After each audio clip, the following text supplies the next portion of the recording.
18 avril 2014, camp de base de l'Everest.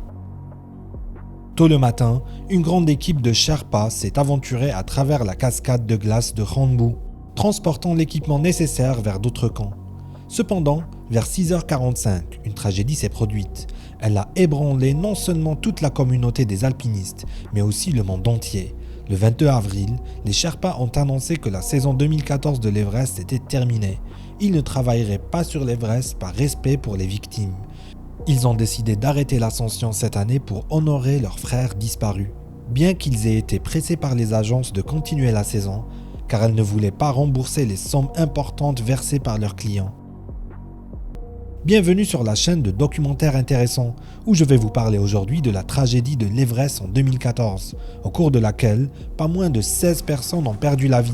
Si vous souhaitez plus de contenu similaire, n'oubliez pas de vous abonner à notre chaîne YouTube pour ne pas manquer la dernière vidéo. Et maintenant, bon visionnage. Les Sherpas, travaillant comme porteurs, se spécialisent souvent dans le travail en haute altitude, comme la fixation de cordes sur le mont Everest. Ils gagnent généralement environ 125 $ américains par jour d'ascension.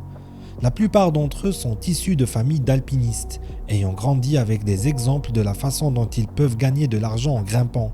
Ils n'ont pas beaucoup d'autres possibilités de gagner au moins un montant similaire en travaillant comme Sherpa. Chaque saison d'escalade, entre 350 et 450 Sherpas travaillent, principalement issus de groupes ethniques Sherpas. Ils peuvent gagner jusqu'à 5 000 $ par an, comparé au salaire annuel moyen au Népal, qui est environ de 700 $. On estime qu'au total, plus de 300 personnes sont mortes sur l'Everest. Parmi elles, environ un tiers sont des Sherpas eux-mêmes. On peut donc dire que leur métier est l'un des plus dangereux au monde. À côté du camp de base de l'Everest, qui se trouve à une altitude de 5364 mètres, se dresse la cascade de glace de Khonbu. C'est probablement l'un des endroits les plus dangereux du monde de l'alpinisme, en raison de nombreux blocs de glace instables présents dans et au-dessus de la cascade de glace de Khonbu. Les grimpeurs sont encouragés à franchir cette section dangereuse le plus rapidement possible, ce qui se fait généralement tôt le matin, avec des lampes frontales entre 2 et 5 heures du matin. C'est à ce moment-là que les blocs de glace et les glaciers suspendus sont les plus stables et que la probabilité d'avalanche est la plus faible, jusqu'à ce que les températures augmentent et affaiblissent la glace. Au printemps 2012, Russell Bryce, de la société des guides IMEX, a annulé ses ascensions organisées en raison de problèmes de sécurité. Il est inquiet de la stabilité d'une falaise de glace de 300 mètres de large qui pourrait mettre en danger la route à travers la cascade de glace de Khonbu en cas d'effondrement. Il a déclaré que si un groupe d'environ 50 personnes se trouvait sous la falaise et qu'elle s'effondrait, ils périraient tous sûrement. Cependant, il est revenu sur le versant sud de l'Everest pour la saison d'escalade 2014. L'alpiniste Alan Arnett a déclaré que cette masse de glace était connue comme extrêmement dangereuse depuis un certain temps. Presque chaque saison, des morceaux de glace sont détachés et tombés dans la cascade de glace de Khonbu. Le 18 mars 2014, vers 6h45, heure locale,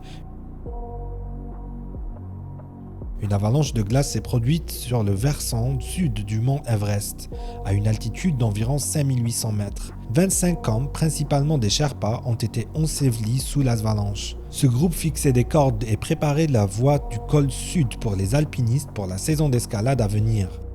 Cette zone sinistrée, connue localement sous le nom de Popcorn Field, champ de popcorn, est située dans la cascade de glace de Khonbu. L'avalanche de glace provenait d'un gros bloc de glace qui s'est détaché de l'éperon ouest du mont Everest. Contrairement à la plupart des rapports, il ne s'agissait pas d'une simple avalanche de neige, car il y avait peu de neige, et les gros blocs de glace détachés ressemblaient davantage à une chute de pierre. On estime que le bloc de glace avait une épaisseur de 34 mètres et que sa masse aurait pu atteindre 14 300 tonnes. Bien que l'installation de structures de sécurité ait été envisagée, elle n'aurait pas fait grand-chose contre un bloc de glace aussi massif. Dans cette catastrophe, 16 Sherpas ont perdu la vie. Au cours des 48 premières heures, 13 corps ont été retrouvés, puis les opérations de recherche et de sauvetage ont été interrompues en raison de risques excessifs. 3 victimes restent ensevelies sous l'épaisse couche de neige et de glace. 9 guides ont été blessés dans la catastrophe, dont 3 grièvement. Les Sherpas décédés se déplaçaient lentement, transportant de lourdes charges d'équipement, de tentes, de réchaud et d'oxygène vers le camp lorsque l'avalanche s'est produite.